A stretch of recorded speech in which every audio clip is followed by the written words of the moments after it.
that one. Listen, I just wanted to ask you kind of one's a two-part question. One's a bit hypothetical and one's philosophy based. Is if you had to start a team from scratch and you had that luxury, what type of player and position would you go after? You know, with a lot of times we talk to coaches and they say, well, I'll go after a number 10, or yeah, I want a keeper, or I'd go after a number 9. And so we're looking at what your idea of the best type of player, if you had a clean slate, would be. And the second part is your philosophy as a professional coach. Is it possession-based football? Is it we always build from the back? Is it defending is first, defending wins championships? What's your philosophy as a coach as you put it through the team? So it's two of them. One's individual and one's team.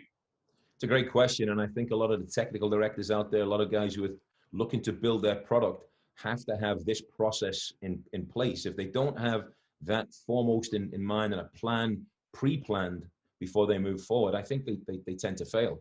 For me, you know, people look at for a 10 or build from the back. The most important piece for me is definitely that midfield fulcrum, that whether you play a 6 or a 2 6s or somebody in there in the mold of a Patrick Vieira or a Roy Keane, somebody who can both lead but is comfortable enough on the football to get you going. Because if you want to have a principle of building out the back, you want to play from back to front through midfield, it doesn't matter how good your goalkeeper is. It doesn't matter how good your centre-backs are and comfortable with the football. If you can't get that link to happen and you don't have an authority or fulcrum piece in there, then it really is the disconnect. And it's like, you know, you speak to sports science people, you know, you can have strong quads or be great across the shoulders, but if you don't have a good core strength, those two are disconnected. And I think about it in the same way at football. If you've got a great back four or goalkeepers great with their feet and fantastic strikers, if you can't get that piece that links through the middle with them, then you have a bit of an issue.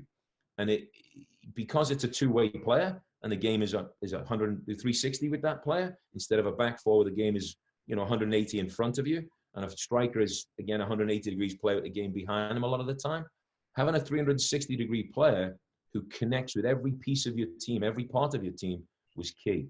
And, you know, when I was asked to take the job at Washington Spirit, I was absolutely licking my chops that we had Andy Sullivan in place already, and she hadn't really been given that opportunity. She hadn't been put in that role. She was asked to play more of an 8 and a 10, a box-to-box player. But, you know, looking at the player's attributes, I was thinking, wow, natural-born leader, superb authority figure on the field, highly respected in the dressing room and off the dressing room. Virginia born. Got to throw that one in there. Born in Virginia. Who is that one? Born in Virginia. Andy.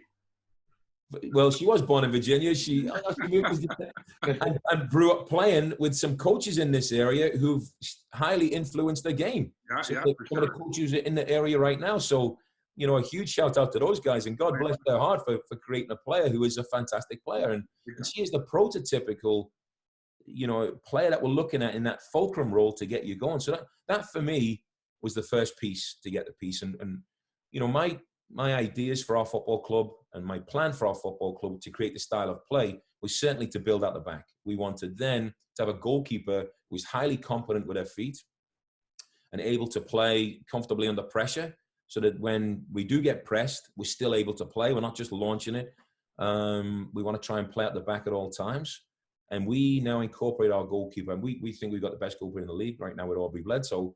But we incorporate her a lot of the time in our technical passing boxes, the sequential passing boxes, so she gets that technical proficiency. And I'd encourage coaches out there as well to not just isolate their goalkeepers away. That there's certainly, you know, position-specific training that they have to adhere to, because it's a very specific position. But I think if you have the opportunity to incorporate them with the players and get them joining in, then it has benefits. The benefits are manifold in a game. So a goalkeeper can play out the back, and 2 centre-backs who are not just there to defend, but can play comfortably out the back were key for us. Excellent. Hey, Richie, when you looked at your own coaching development, and you made the point earlier about surrounding yourself with other people who are good in other areas, you know, when you look back on your own journey, are there certain mentors that helped you develop? And like, how important is mentorship and tying yourself into other people to to keep the growing process going for you? It's absolutely crucial. If you don't have people to look up to, if you don't have people to guide you, you don't have people who whisper in your ear and you're respectful towards, then you plow a path ahead. And I have to be very, very honest. When I first stopped playing and got into the game, I was terrible. I was not good, and I thought I knew everything. You know, you were confrontational. You kicked every ball. You made every challenge. You made every pass. And when I think back to that person I was back then, I was, you know, it was a wonder. Super people like Gene Michelot and Clyde Watson, who I played for indoor. You know, to wonder they actually had time to talk to me and try and speak to me, because, you know, I was not the easiest. And I think back, and the problem that you make is you're looking for perfectionism rather than excellence. And with perfectionism, you know, it's a rocket. Nobody's perfect. There's no such perfect thing. And I used to be annoyed even at referees. The referees make mistakes, coaches make mistakes, players make mistakes. The game is fought with mistakes. And if you don't have people who are trying to guide you towards a path of excellence rather than perfectionism, then you have a problem.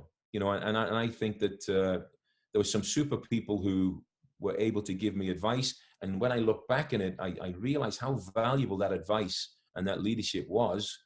But it wasn't just advice. It was actually watching them, watching how they interacted with players, watching how they conducted themselves on the sideline, watching the product on the field and how they were able to impart their ideas and their methodology to players. And now the product on the field spoke volumes to how their principles and their ideals were. You know, I think about it. Pete Maillet was a guy who first got me involved in coaching, and I thank him to this day, because it's, you know, it continued a career that I was enjoying in football, and football's our life. So I'm grateful to him to this day. But guys like John Kerr, Ian Bain, who I played with at Washington Diplomats, were huge influences. Clyde Watson, massive influence. I watched and admired Ken Krieger, how he ran his training session and structured his training sessions. So there are always people out there that you can learn from and you can grow from. And if you think plowing ahead in your way and your ideas are the absolute best, then you're going down that wrong path, and you're not striving for excellence. You're thinking about perfectionism. And, you know, excellence is it more enjoyable because you know you're working your hardest to get your best. You don't worry about the end result because you're just trying to be excellent. When you're trying to be perfect, it's a pursuit that never happens. So it creates unhappiness. It creates, you know, procrastination, a lot of different things that you avoid. So I would say, you know, the young coaches or coaches out there who are starting in this game and trying to move towards a pathway of excellence, look at people who can guide you, who've done it before you. Look at people what they're actually doing and how successful they are, and how they've managed to have players who constantly come back and call them and want to be around them and want to spend time with them, having gone through their processes. I think that speaks volumes to people. And I've been very, very fortunate to have a lot of people who've guided me. I'm still looking for guidance even now. Aren't we all? Yeah. On and off the field. Yes, absolutely. Yeah. Last question. I wanted to ask you, you've got the benefit and the luxury of coaching high-level American women. You also have the luxury of coaching foreign players. And we've seen how the Dutch have come up, how the French have come up, how the Spanish have come up. And with you working in that daily environment where you see the European players and the South American players getting better, and yet we still win the World Cup, what would your advice be to youth coaches to continue that dominance on the world stage? Is it technical? Is it psychological? I mean, we all know that we've got some really good physical properties, but we wanted to get your ideas and thoughts on what do we need to do from a youth level to continue that path forward? You know, I've said a long time, and a lot of my friends in the UK in the professional game don't like it, but there are some fantastic players in the United States of America. And, you know, everybody talks about the American athleticism. Look, they're technically very good too. And there are some guys in the game, the youth game, who are developing some very, very good players by creating a good environment for them. The one thing that I've moved towards now of late, and certainly through some coaches' education processes that I've been involved in, is creating a definitive style of play. And I think, you know, if coaches can help players perform in a style of play, they have all the attributes. They have the physical ability. They're ultra competitive. American society is a very competitive society, especially in the sports arena. And they're technically very, very good right now. The pieces that we talk about in the Dutch and in the South American and the German way of play, they are sort of inbred in this style of play. Their methodology and their style of playing is very firmly rooted in their culture and in their way. So the Americans, and unfortunately, Greg Berhalter and even now Vlatko Andonovski with the women as well, they've got very good competitors. They've got very good players, but they're struggling to develop and commit to a style of play. What do we do when the ball is in this area of the field? What do we do when the ball is in this area of the field, both in and out of possession?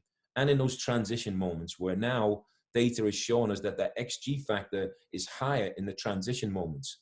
If you don't have a plan for your players to follow, and it's not rigid because there's a tendency sometimes for overcoaching to happen. You provide a platform and say, hey, look, when the ball is in this area of the field, we're not going to high press. We're going to make sure we defend zonally. When the ball gets to certain areas, we'll now shift from zonal marking to man-orientated defending.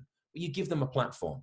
You know, when we have the ball in this area of the field, what do we want to do? How do we want to play? Do we want to create overloads in the wide areas? Do we want to try and get players end line and serve balls in? Or do you want to try and interplay? You need to define as a coach how your team's style of how you want to play, because there are plenty of qualities in these players.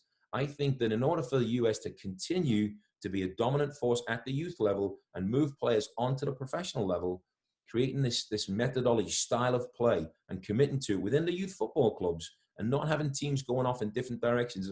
That team plays a little bit different than that team. That is creating a confusion for players. And that's why we're losing a lot of these really, really good youth players to international programs and go and play in at clubs overseas, because they're now moving from a great development product here at the youth level, where they continue to provide really top quality players, into an arena where they're now taught a style and a methodology of play, which is a little bit different than what we're doing at the youth level right now. So I would very much encourage all of the technical directors, all of the directors coaching out there, to come up with a style of play, a methodology of playing, so that there's a blueprint for your teams, all teams, to operate in a similar way. Perfect. Good answer. Paul, do you have anything else, or? Thank you very much, Richie. No, I'm good. Yeah. You provide us with some fun details here, and this almost sounds like a second conversation upcoming. Anytime you guys need, you know, as I said to Gordon a little bit earlier, we have and I'm going to do one on Friday for America Scores, of this style of play presentation, how to create that club culture, how to create a methodology and have your players understand. I'm happy to do that with you guys as well, to share that, you know, in your platform, to help any of these directors or coaching out there. For me, you know, I've been extremely grateful for what VYSA and all these ODP processes have provided for me. I was a big believer in that culture. I'm hoping that with the change in the Development Academy, we start moving back towards giving some of the states some power to create these teams that will allow players to develop too. So anything I can do to help out, boys, please reach out, let me know. Well, thanks, Richie. Thanks for your time today. And hopefully we get through all this mess and we see you on the field sometime sooner rather than later. Anytime, guys. Come on up, please. Look, I enjoyed having you up last time. I'd love to see you up there again. Okay. All right. Thanks. Let's get our food go. We get the nutritionist to give you some food go. All right, boys. Take care. Right, thanks, Richie.